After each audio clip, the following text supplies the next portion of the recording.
Ladies and gentlemen, welcome to the CSR Universe Leaders Talk segment. I am Ruchika Kumar, editor of the CSR Universe, and I'm delighted to be joined by my esteemed colleague, Dr. Shweta Singh, a consulting editor. And together, we have the privilege of hosting our remarkable guest, Dr. Nidhi Pundhir, Vice President, Global CSR, HCL Foundation. We extend a very warm welcome to Dr. Pundhir, an extraordinary leader who consistently demonstrates unwavering dedication and passion for driving positive change through HCL Foundation's transformative efforts. Dr. Pundhir, thank you so much for joining us. Thank you so much for inviting. It's such a pleasure to be interacting with all of you at the CSR Universe. It's always a pleasure to read the remarkable, reports, very analytical reports that you do in the CSR space. And I want to congratulate the entire team for documenting so well the contributions being made by the CSR sector. So thank you for having me here. Thank you so much, Dr. Pundhir, for those wonderful words. So for the understanding of our viewers, I would like to tell them that under your visionary leadership, HCL Foundation has been driving positive social change through impactful CSR initiatives, ranging from climate action and rural development to biodiversity conservation, livelihood opportunities and education. And your strategic planning implementation process and meaningful partnerships have set new standards in the corporate social responsibility sector. Moreover, HCL Foundation's recognition by the Ministry of Jal Shakti, Government of India, speaks volumes about the effectiveness and relevance of your work in biodiversity conservation and uplifting marginalized communities. Today, we have the opportunity to gain valuable insights from you, Dr. Nidhi Pundhir, on the motivations behind these initiatives, their outcomes, and your plans for the future. So without further ado, let's dive into the interview and explore HCL Foundation's impactful CSR initiatives. Once again, a very warm welcome to you, Dr. Pundhir. So, yes, I would like to, start, HCL Foundation has undertaken so many new initiatives this year. So before we delve into, each one of them comprehensively, I would like to know what exactly motivated HCL Foundation to dive into these areas. Were there any challenges that you were trying to focus on? How did you identify those and went about designing those? Well, thank you so much for that question, Ruchika. Of course, it's been a journey, I would say, of more than a decade and way longer than that. HCL Foundation came into being in 2011. That's when we got formally registered as a trust in India. However, I would rather give full credit to HCL Tech employees for being the real motivation behind doing real CSR, I would say corporate social responsibility, where many of them, even before the company achieved this size, they got together at a personal level, as well as matched by the corporate, where they began to identify the social causes in their immediate neighborhood and began to respond to them through smaller and bigger projects, I would say, devoting a whole lot of personal time, devoting a whole lot of technology-driven, I would say, inputs that they could. And this whole campaign later on came to be known as Power of One. And when I say Power of One, it is each individual, each employee, each member of the HCL family, HCL Tech family, who kind of, devoted a big proportion of their time to these programs, which was outside of their work time. So that's the real motivation. And from poverty situations to environmental issues to real quality issues to digital equalization to providing IT enablement to children living in the immediate neighborhood coming from marginalized sections, there were multiple projects that our own employees had been running, and they still run under the same campaign. So that's very unique to HCL Tech ecosystem, and we still cherish that. And we still kind of celebrate that volunteerism. And that's the real motivation. Of course, our board has been very empowering and has been very enabling, I would say. So our chairperson, Mrs. Roshni Nadar Malhotra herself takes very keen interest And coming from, I would say, with her very keen interest in the development sector, having championed philanthropy for many years under the I would say absolutely highest possible leadership of Mr. Shiv Nadar that she has learned from. She's always provided us with direction, guidance, and most importantly, support at all junctions. So overall, that's the force behind, and we have now a very, I would say, high level CSR committee, which consists of people from walks of life, such as public health, such as auditing. Dr. Mohan Jalappa is there, Mr. Madhavan is there, Roshni herself chairs the committee. So we have the possible best guidance, mentorship, and leadership. And I think it's both at the grassroots level as well as at the topmost leadership level that we are together. And if I were to kind of little bit elaborate upon how the journey actually unfolded as we started, we were quite education heavy in the beginning, which was a very natural need in those times. And we identified students, children who did not have access to quality education. And then when we began to work very closely in the communities, we figured out that, of course, health, without focusing on health, it will be very difficult.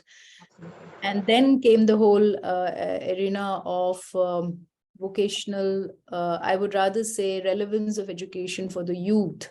And that's when, we figured out that maybe all children may not be able to get employable, or all young people will not get employment through the kind of education system that exists, and we need to do something more. And that's when we got into Yuva Kendra's big way, our skill development program. And, the journey kind of continued, and then environment came into our fold. And so in order to, I just want to sum up that today we are a broad-based organization. We are very much, addressing the sustainable development goals across.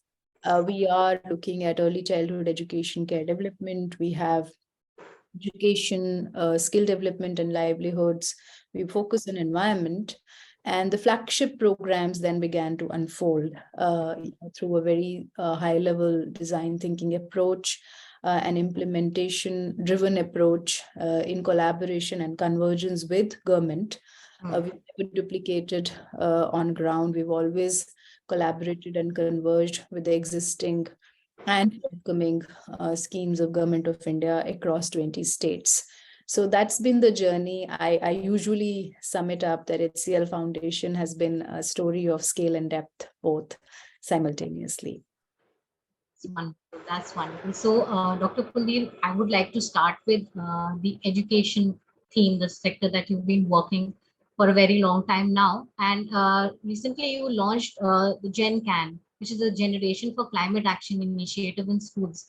And also your partnership with Aegon to help the underprivileged children with their education. So can you shed some light on both these initiatives, and what is the purpose of these, and what has been the impact or outcome so far? No, very interesting. I think education is a lifelong journey, and we always say that it never kind of ends. It is only something that you enjoy as you kind of move with it. So for us, both rural and urban areas have been our focus, and we have one of the biggest rural development flagship programs called Samuday, for which District Hardoi was chosen way back in 2014. And that's where, we did identify that there was a very extremely high level of adult illiteracy, as well as lack of access for children to schools. As well as to vocational and skill-oriented education. So that was one part of the journey. And the other part was immediate neighborhood of HCL Tech, wherever HCL Tech has its campuses, wherever cities are flourishing. On the other hand, we also have migrant population. We also have slums who perhaps do not have the best of education, or best of even access is an issue. The other segment of population which often gets left out the early childhood care. If we do not start early, in fact, just before I jumped onto this interview with you, we were discussing the first 1,000 days. So we actually, first 1,000 days is from the day of conception till the day of second birthday of the baby. And there was a high level technical discussion that how do we bring that population, which is not even born yet, in our fold, and how do we prepare adolescents for better life goals such that they can, the demographic, I would say, dividend gets richer because we are still the youngest country in the world. So, those kinds of technical interfaces and discussions are very popular within our team, and we put in a lot of effort behind. So, of course, you asked about GenCan. GenCan is a special initiative which is looking at environmental action by the young, and therefore the name GenCan, the young generation. Of course, it does has an elaboration, but then the whole idea behind is that how do we involve school children, children living in communities, through a digital platform into doable environmental projects. Will actually give them opportunity to contribute, just not learn theoretically, but also, give us a whole lot of young minds with whom we can think, we can innovate, and we can actually, work with them. So it's kind of a 10 months school-based initiative, highly project bound, and where we're looking at working with 3,000 children. We are partnering with CEE. And if I'm not mistaken, we go up to class 12th fully. I mean, we are still kind of looking at how do we bring much, much younger children in the unfold, but definitely the senior secondary students will be involved. And looking at action, a lot of action. 50 to 70 government schools across India are being targeted for this. And we are also looking at international exchange through using technology. And this is where we're looking at collective action, where students can come forward with not only ideas, but projects which will help reducing carbon footprints. So also contributing to the sustainability and the ESG agenda. In here, we're looking at teachers who are going to play a very critical role. And how do we really empower the teachers with skills where they can get the young minds thinking? So that's the whole idea. Well, Egon has been a beautiful relationship for HCL for quite some time. And this is a special support for our school, which is in Gindi area, which is mainly a school which we've been supporting for almost 10 years now. And this is a school where children from communities, I don't want to be, but I must tell you, this is basically the community which where our communities from labor forces, they live, highly marginalized communities. And how do we really bring those children not only just to school, but provide them quality education? So this is more like a partnership, but this is a part of our much, much larger education program. I think these two are, while GenCan, I see it more as an environment education initiative. We have an extremely robust education program where we not only look at just one school or two, we work at multiple levels, starting at early childhood care and development. We have sports as one of our very big interventions across, and we see it as part of education, where we develop a talent pool, we identify the talent pool, we nurture them. More than 60,000 athletes are being trained as we speak, and many have reached national and international levels, including, Jerlin winning Arjuna Award recently by, felicitated by Honorable President of India herself. We have chess players who are at international levels already. We have a whole list of Paralympics Olympians who have come forward through our sports interventions. IT education is another critical part. STEM education through discovery science centers. I think we have state-of-the-art discovery science centers where name a model of life sciences, of environment sciences, of physics, of chemistry. I think if you really want to learn chemistry, the table, elementary table, I mean, you should visit one of our labs. So this is where interactive learning happens with children. So education is not limited to one or two projects here, but it's broad based, and it has, and then under HCL grant, we have very impressive education programs, especially unique programs such as peace education, on which we are working in the state of Jammu and Kashmir and Ladakh. We are also working with children with visual disabilities. There are programs, with girls of, the people who have to be involved in sex work, but how do we really bring forward girls and not kind of, that we break the cycle somewhere and they are able to be, we can mainstream them. So there are a whole lot of extremely bold programs which are also on ground where we are working. Okay, so I think, there has to be an intersectionality of themes when it comes to addressing social issues. And I think HCL is actually, integrating all of them and addressing those issues. So my next question to you is that since we were talking about environmental preservation, conservation, HCL Foundation has renewed its partnership with the National Mission for Clean Ganga and Intact Indian National Trust for Art and Cultural Heritage to boost basically native biodiversity in regions of Uttarakhand. So can you discuss the specific initiatives or projects that have been undertaken under this initiative? Again, I think our relationship with the Namami Clean Ganga project has been very special. There are a couple of interventions that we are doing, and this Uttarkashi project that we are doing.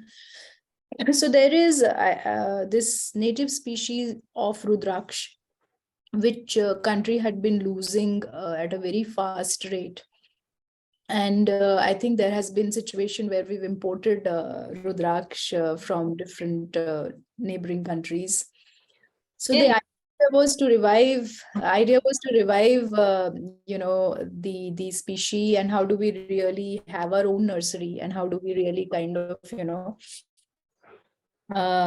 ensure that while Ganga is being revived, how do we ensure the ecosystem around it, the biodiversity around it? Because it's just not about cleaning the river. It's also about, unless we plant back the native species, unless we revive the biodiversity and ecological balance is brought back, we can't revive the rivers.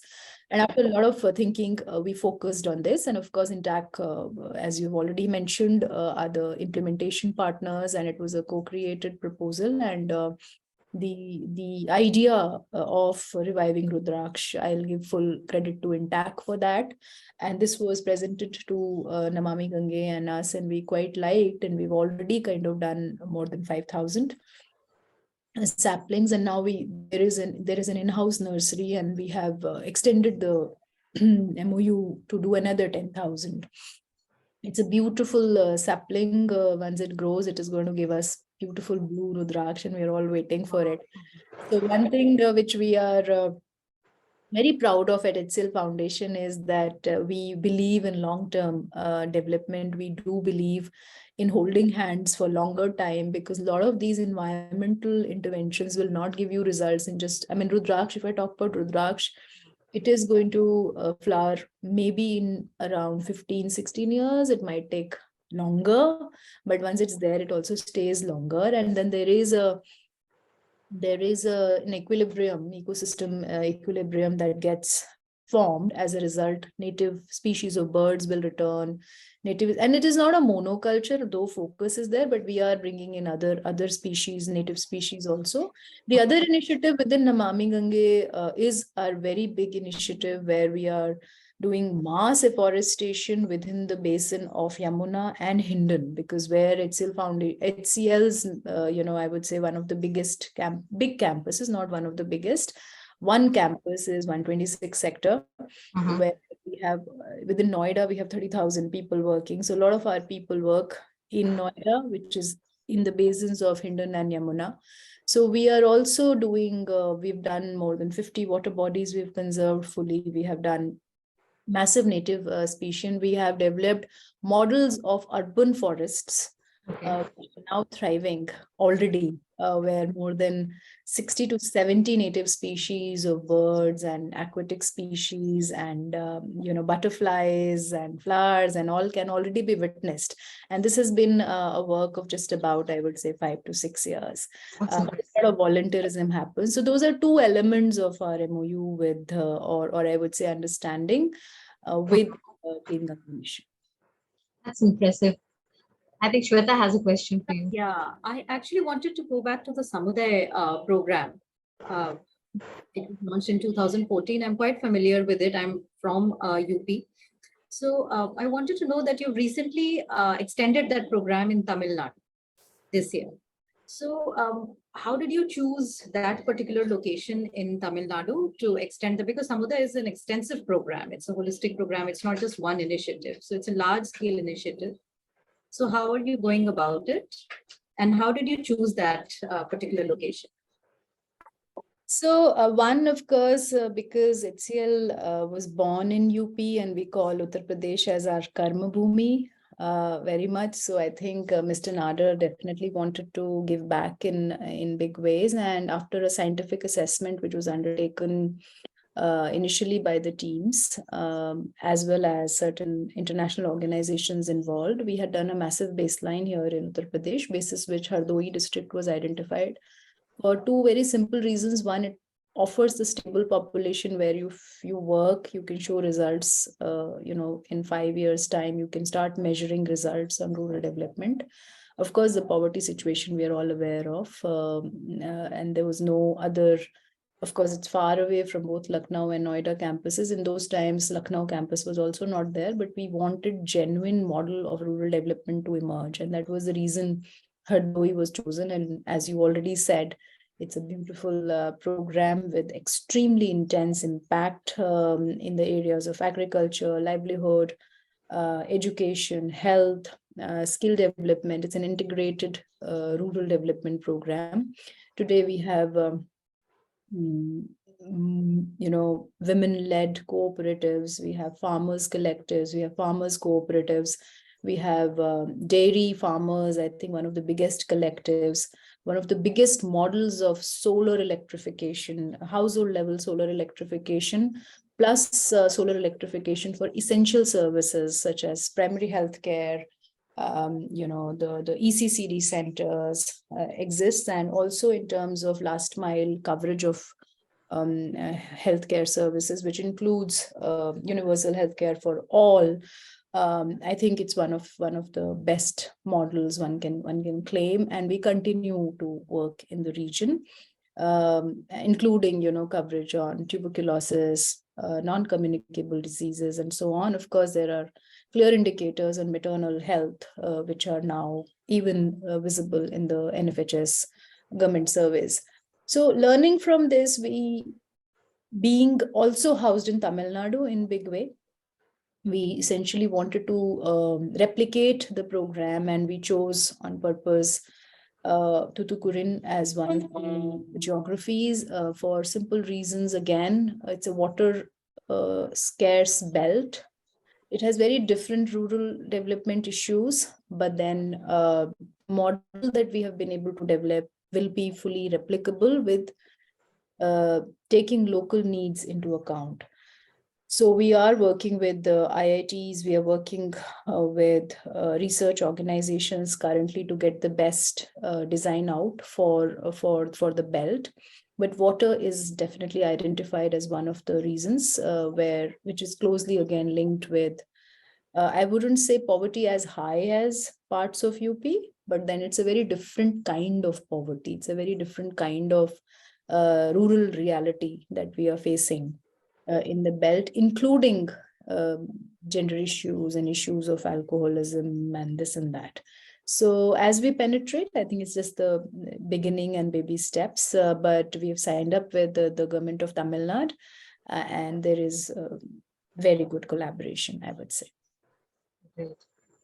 Dr. Nidhi, since collaboration has played a pivotal role in all these social interventions and initiatives of HCL Foundation, you recently, your partnership with NCUI, especially National Cooperative Union of India, it aims at enhancing livelihood opportunities for marginalized groups. So, can you, share the details of this, the nature of this partnership, and which communities are you actually focusing on through this partnership? So, National Cooperative, in fact, this Sunday, they held one of the most amazing congresses that I have seen, where we had cooperatives participating, not only from within India, from all states of India, but also many countries. So this is a very unique partnership where we are augmenting. We'd always been working on handicraft. We had been working on livelihoods and self-help groups. We have more than, I would say, 5,000 plus, members connected through self-help groups, which is a very, very big number, mostly women-led. And that's where I would say that, and these are aggregated ones, I'm not even counting the others. I mean, these are the ones which are completely aggregated. So, so basically, this is about how do we really focus our cooperatives also on artisans. We have this portal called My Heart, which is an e-commerce platform initiated by HCL Foundation way before COVID came, because we did identify the needs of the artisans to be connected with the market directly. So it's an artisan to customer approach, where we are definitely trying to get the middlemen out and provide direct design inputs to the artisan. More than 800 products are listed from all over India. And we do quality control, capacity building. We also do fashion design. We also do a whole lot of design input directly to the artisan. And we are building their capacities in order to not only source the best raw material, but also how do we really help them with overall packaging, branding, and marketing the product in a global market. So that's the muhim, I would say, that we have, and we are visualizing cooperatives around. But what we also have, as I mentioned, that in Hardoi, we have a great initiative called Samudaya Craft, where we have collectives which are working with Moonj. They're working with the local, Moonj is a local grass. But similarly, we have artisans from Nagaland participating who do bamboo. We have Meghalaya. We have Gujarat, and all kinds of there's clay material, etc. So this is where I think our relationship with NCUI began. We have a display center here in NCR region in Noida, and that now will be housed in the NCUI building very soon. So it's a collaboration where both ways, I think it's going to be a win-win situation, that we have extremely rooted grassroots linkages with self-help groups, with artisans, and they will be able to take full benefits from the schemes that Government of India has under this ministry.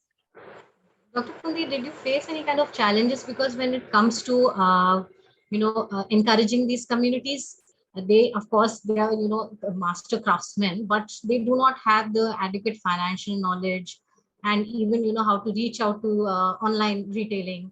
So how do you help them over there?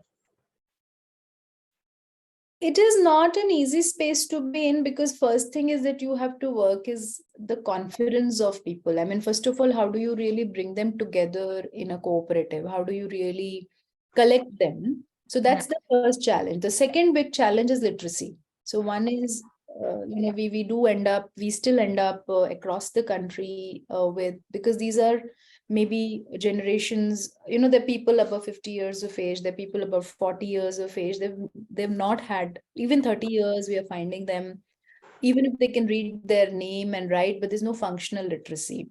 So while we assume that we'll be able to do technology transfer, we'll be able to bring them on digital platforms, we'll be able, that is all an assumption. So one has to start from scratch, like a school-based approach. The other thing is they're already facing economic challenges. They're already facing life challenges. They have a whole lot of burden, which is youth burden, so as to say, both of the older generation and the younger generation. So for them to get time is extremely difficult to be able to devote to a collective, because that by itself is an organization. Then I think women face a lot of challenges with their economic independence. So bringing them in and making them financially literate, uh, working towards inclusion. So, and then of course the credit linkages, the banking services, the overall market linkages, backward forward linkages, getting the produce to the right market and to sustain it. So I think that's when, as long as you're holding hands, I think it's much easier. But then how many of them actually sustain on their own is where the big challenge lies. Although our success rate is quite high, but we would like to do more.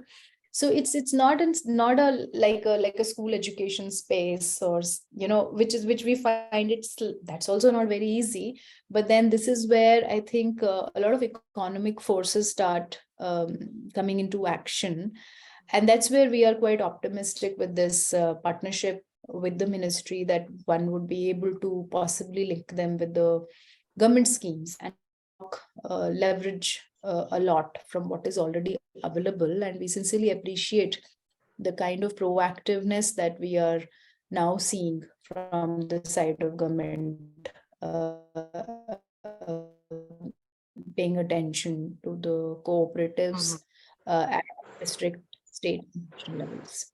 And recently, HCL Foundation was awarded by the Ministry of Jal Shakti, Government of India, for the best CSR activities. Can you highlight some of the key CSR activities or efforts that contributed to the recognition?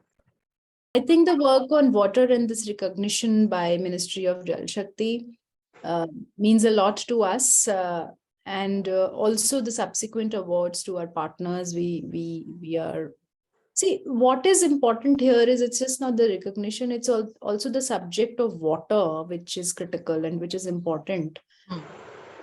And attaching a cash award and making it so prestigious by government by itself is a very, I would say, important step at this juncture where we as a country are under water stress. So we've been able to showcase models, and these are all, like I would say, highly technical, nature-based solutions. We have been able to establish tailor-made models for the kind of water body that we identify, locally acceptable solutions with techniques like nano bubblers, with techniques like channels which have been cleaned up and cleared up. But the biggest success is the ownership by the nearby community. I think that's where we are already seeing signs of success, and we are seeing that they are very proud of these water bodies, which have been rejuvenated. And there is participation of younger people. There are Harit clubs, there are children's clubs which are already doing the upkeep, and they're, and the testimony is that the biodiversity has returned. I mean, if you come to any one of these sites, you will be pleased to see so many birds. And so there are these bird islands which we have created, nest there. That's wonderful. I think it's very important to actually involve the community. And I'm so happy that they're being so responsive also. So moving ahead to the next question, which is very important, because HCL Foundation has been, in fact, not just partnering, but helping their NGO partners to great extents. And recently, you organized a Pan-India Symposium for the 9th edition of the HCL Tech Grant in 8 cities. So can you explain the main focus of the symposium series and how it benefits society and the NGOs who are working in the field? So that was a very interesting exercise, and we so much enjoyed it because, traveling 8 states and the team on ground and meeting so many people by itself is a very exciting journey.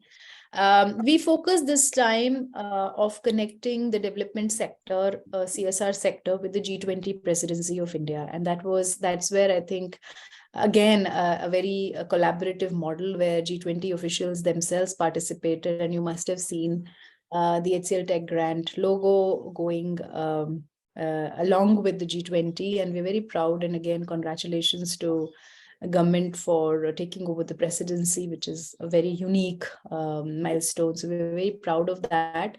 We've always been flag bearers of the statement. We've said that HCL Tech Grant is contribution to nation building.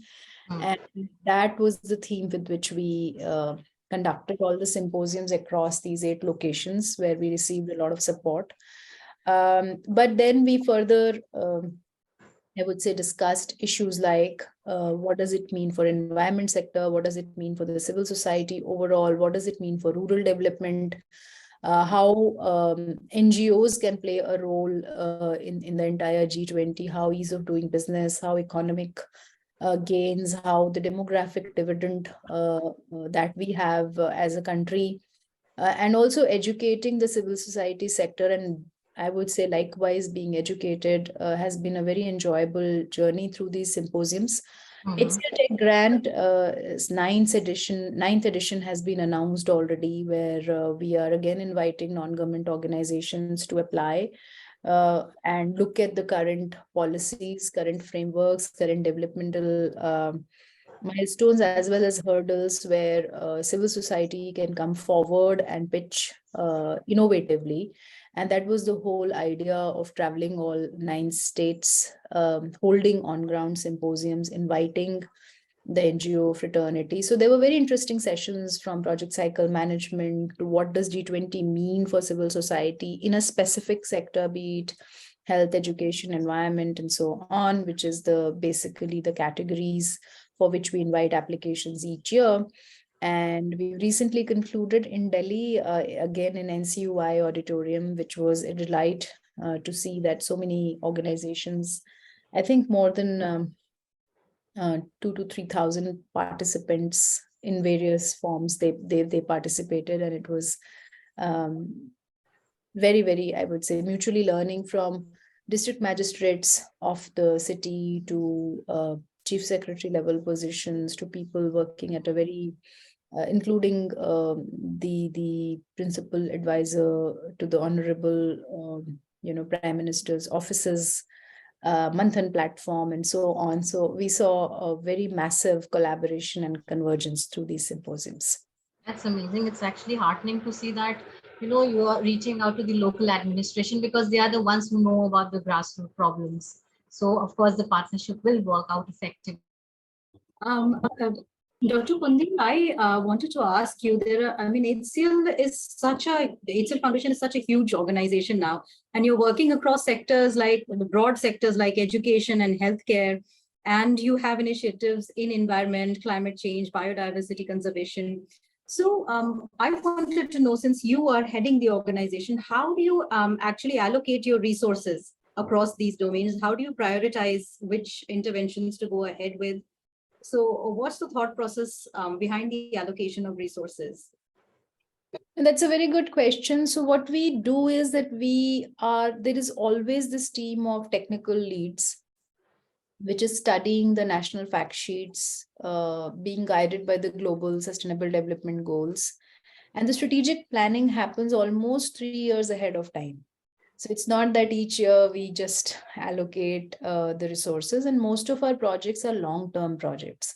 So there is nothing that we do as one-off, or there are frameworks, there is technical design, and India being still chunk of the country, still being rural or semi-rural, our resources are also divided like that. The higher proportion of budget is allocated towards rural development through HCL Samudaya and HCL grant, HCL Tech grant, which you have we've just spoken about.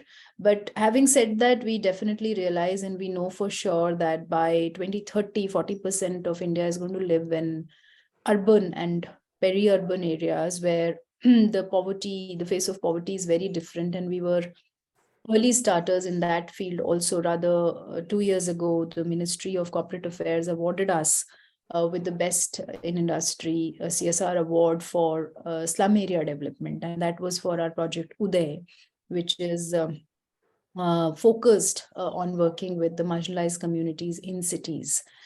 So we've not left that area out. And then, of course, environmental initiatives. Again, I think we have the biggest share of resources within the CSR segment, where within ours, it might be just 20%, 15%.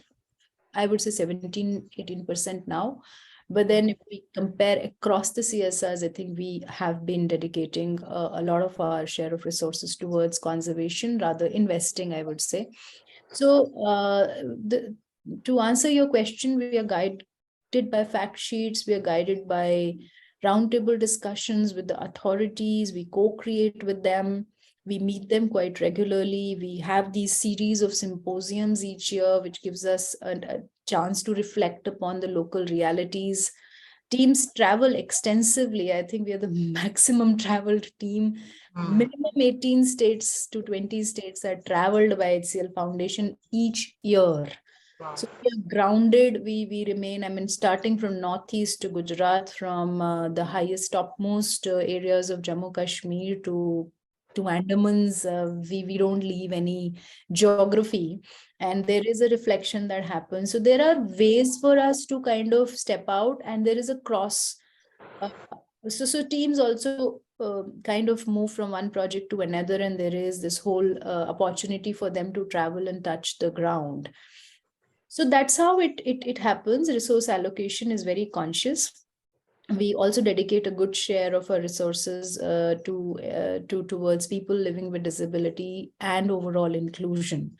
Of course, we are guided by our CSR committee, and as I said, the board level leadership is highly invested and engaged, and we also remain open to the guidance that we receive from government. But we collaborate and we initiate our projects after a lot of consultation. Just one last question before we wrap up the interview is that Dr. Pundhir, would you like to give a roadmap for the future for HCL Foundation? The goal, the mission, for long term as well as medium term long goal that you can share with us, please. So there's lots to do, of course, and if I look at 5 years from here, I think we are surely going to increase our focus on inclusion a lot. Gender is another area where we are looking at, extremely intense work. But then I've definitely foresee that our proportion of work on environment and climate action is going to increase significantly as where we are right now. And also within the already existing flagship programs, there are pockets or what, so as to say, there are points of excellence which have already emerged. And we would surely want them to come out, and we would want them to be presented and be open for others to please come and interact with us. And we are happy here to share that piece of wisdom, knowledge, experience, and likewise learn. But you will see a lot of center of excellence approach which is going to emerge. And HCL Foundation Academy is one such forum which has already been created, through which we are offering CSR courses on CSR, courses on health, reproductive health, and so on.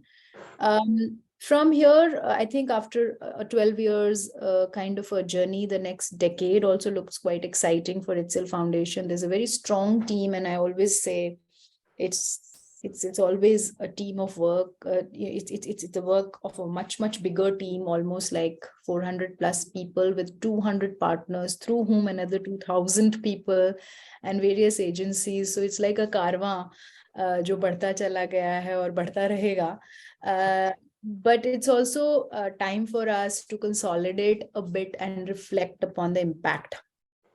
So you will see us coming out with a whole lot of impact papers in just about 1 or 2 years, and you will see newer innovative approaches, be it in the area of rural development or working with the social security schemes, ensuring social security for people who are still left out of the radar, and a much higher focus on people living with disabilities.